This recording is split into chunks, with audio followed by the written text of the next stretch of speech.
Tonight we are learning some new information about one of the Bay Area's best-known cold cases. This one involves the murder of a 12-year-old girl that sent shockwaves across our community. Jennifer Odom was murdered in 1993, and the man accused of killing her still has not faced trial for that crime. News Channel 8's Jeff Patterson has been covering this from the very beginning. He joins us in studio with the latest information. Jeff. Keith, I can still remember being there when the search was underway to find Jennifer after her disappearance, and the sadness 6 days later when her body was finally discovered. Now we are learning new and frankly shocking details about what authorities believe happened. 12-year-old Jennifer Odom was bright and well-liked. She vanished in February of 1993 after stepping off of her school bus. Her classmates remembered seeing a blue pickup truck at the time in the area, but the information was not enough to help find Jennifer.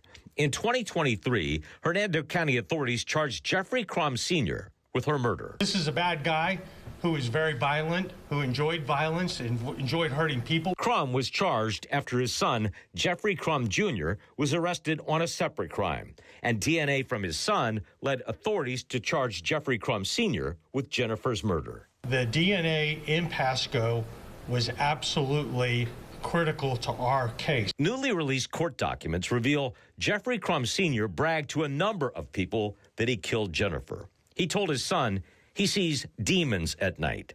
The defendant said, "Remember that little black girl when you were a kid? I did that."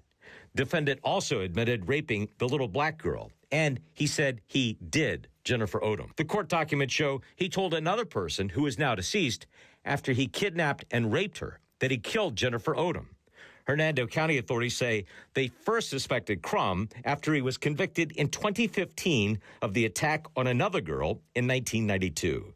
He abducted that girl after she got off of a Pasco County school bus just months before Jennifer Odom was killed. He became a person of interest immediately because of the two similarities in the case. In the immediate aftermath of Jennifer's abduction, many people were looking in this area for a blue pickup truck because that's what Jennifer's classmates reported seeing at the time of her disappearance.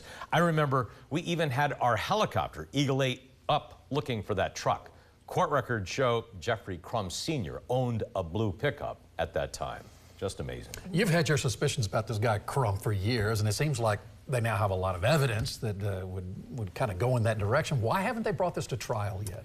No question about it. I mean, they have the DNA evidence. They have him talking to other people, including his son, admitting to this crime. However, the court records show that he was just charged with this crime in 2023. Even though the crime happened a long time ago, the judicial clock just started ticking, and frankly, he is serving a life sentence for another crime. So he's in prison. He's not going anywhere. Right. And that murder trial could take 2 or longer years to come before a jury. The sad part is what an impact this has had on Jennifer's family. They want to see justice. Yes. Yep. Thank you, Jeff.